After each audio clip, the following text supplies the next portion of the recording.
أعوذ بالله من الشيطان الرجيم. بسم الله الرحمن الرحيم. الحمد لله والصلاة والسلام على أشرف المرسلين سيد الخلق أجمعين سيدنا محمد صلى الله عليه وسلم. السلام عليكم ورحمة الله وبركاته.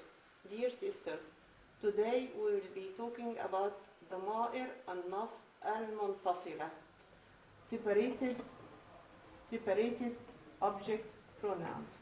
Separated means that it is not attached to the verb. It is totally separated. It comes by itself. It doesn't need a verb to be attached with. So in the previous lesson, we have been talking about attached pronoun. Attached pronoun, it was ha, ya, kaf. Ha, ya, kaf. Ha, ya, kaf. When we were addressing someone who is absent, if you say the verb love, we've been talking about the verb love, أحب.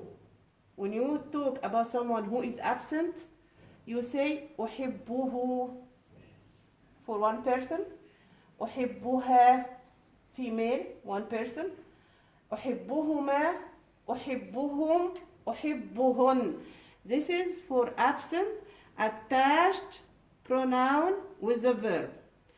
If you want now to separate the pronoun from the verb, we will say إيا, and you add also the ha or the kaf or the ya.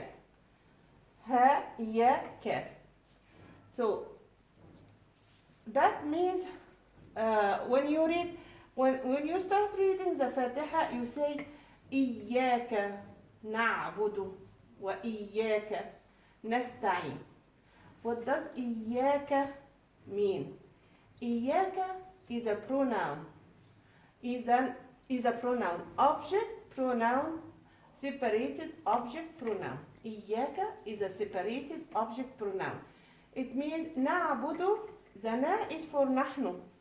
The na, نعبد, is for نحن. So إياك نعبد, we worship you. Nobody but you. إياك, Allah. So let's go through this, and we have to learn it and memorize by heart, and then we will give the example with the verb. The إيا means when you are talking about متكلم, the one who talks, me or us. Me, it is إيا, and you add the ya fatha, or you add the na fatha. Ya fatha for me. إيا يا. Me. إيا يا. يحب, if you say the verb love, إيايا يحب. Or you say with the na for us, إيانا يحب. And now if you are addressing someone, you. We said that we have to remember that we have the one in Arabic, يعني singular, or dual, or plural. But for singular, we have also details for male and female. For dual, also we have male and female. For plural, we have male and female. So the ka is for one male. Ki, one female. Kuma, two, male or female. Kum, plural. The mim jam, kum or kunna. So you make it with the iya. It is all together. You don't consider it two parts. It's one separated object pronoun. Iyaka. You, singular. Iyaki. You, female, singular. Iyakuma, dual, for male and female. إياكم for plural, singular, for plural masculine, male. إياكن, female, plural. Now we are talking about someone who is absent. This refers to him, her, them. Him, her, them. When you say إياه, this is one male. إياها, one female. إياهما, two, male or female. إياهم, إياهن. How do we use these pronouns? These pronouns usually come with a verbal sentence. We have the verb and then the subject and then the object. But when you use these pronouns, object pronouns, the pronoun comes before the verb. The pronoun comes, usually if I say يحب الولد التفاحة. يحب, love. يحب, love. الولد, the boy. التفاحة is the object, the apple. We don't say it this way. We get the object first and then the verb. How? Let's see. Let's demonstrate for this. يحب, you said you is a, ya is for male singular. If you say for female, tu, تحب. If you say I, أحب. So we will use the verb with he loves. إياه, the first one. إياه for singular absent. إياه يحب. إياها يحب, يعني he loves her. So when you get the object before the verb, gives a stronger meaning, and it gives nobody but her.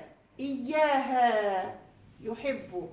The verb doesn't change, but only the object. We are changing the object. We are changing the object now from إياه يحب, إياها يحب, إياهما يحب.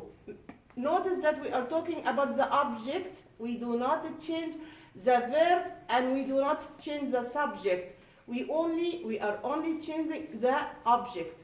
إياهم, يعني يحب. The boy loves more than one. So إياهم means some people, 3 or more. إياهن, this is for female. إياهن يحب. Now we talk about if we are addressing somebody, you. Also in Arabic we have details when you say you. In English you have you for all object. But we have details for object in Arabic. Object, singular, male, female, dual, more than 3 or 3, male, female. So I would say إياك نعبد. And this gives, when I said أسلوب قصر or اختصاص, means no one but you. No one but you. We worship. No one but you, Allah. إياك نعبد. إياك. If you say that you love a girl and you love no one but her, إياك أحب. I love no one but you. إياكما نحب. إياكم نحب. إياكن نحب. And Allah said إياي فإياي فاتقون in سورة البقرة. فإياي فارهبون. فاتقون means fear no one but me. فإياي فاتقون, fear no one but me. فإياي فارهبون is the same, almost the same meaning, fear no one but me. Notice, I would like to mention that the object, المفعول به, object has come before the verb, and the verb usually refers, it's a verb and a subject. Subject, how do you know the subject? This is the noun. The noun means نحن. إياك نعبد, نحن نعبد إياك. نحن نعبد إياك. So this word, in one word, you have the verb and the subject as well. And the object comes before the verb. And this is not always like that in Arabic. In Arabic, we have the verb, subject, object. So the object has come before the verb to give more meaning and more no one but you, gives you this is أسلوب اختصاص, it gives no one but you. I'm concerned about no one but you. I love no one but you. I worship no one but Allah. Like that. So if we stop here and we make a quick revision with وَقَضَى, I will give you an example. وَقَضَى رَبُّكَ أَلَّا تَعْبُدُوا إِلَّا إِيَّاهُ. Worship no one but إِيَّاهُ means Allah. In Surah Al-Baqarah, وَإِيَّايَ فَاتَّقُونَ وَإِيَّايَ فَارْهَبُونَ. And there is another ayah, أَهَؤُلَاءِ إِيَّاكُمْ كَانُوا يَعْبُدُونَ. If I get the verb نساعد or تساعد, I would say يساعد or تساعد, the verb means help, help. So if I take it with مخاطب, إياك إياك يساعد, إياك يساعد, he helps you. إياكما يساعد, إياكم يساعد, إياكن يساعد.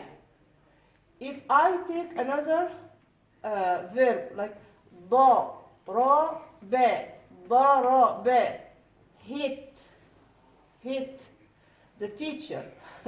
He's not allowed, but he may do it. ضرب, ضرب, the teacher hit the boy. إياه ضرب, he hit him. إياها ضرب, إياهما ضرب, إياهم ضرب, إياهن ضرب. So this we almost finished. In the next time, inshallah, we will make a comparison between the attached, the verb when it has the attached ha, ya, ka, which is an object pronoun, and the إياه, إياها, إياك, إياكم, إياكما, the separated. I will give you one column with the detached or separated object and the attached object, and we will make a comparison. And as I have mentioned, that it gives a stronger meaning always if it comes before the object, if it comes before the verb, this gives a stronger meaning. جزاكم الله خيرا. سبحانك اللهم ربنا بحمدك أشهد أن لا إله إلا أنت نستغفرك ونتوب إليك. السلام عليكم ورحمة الله وبركاته.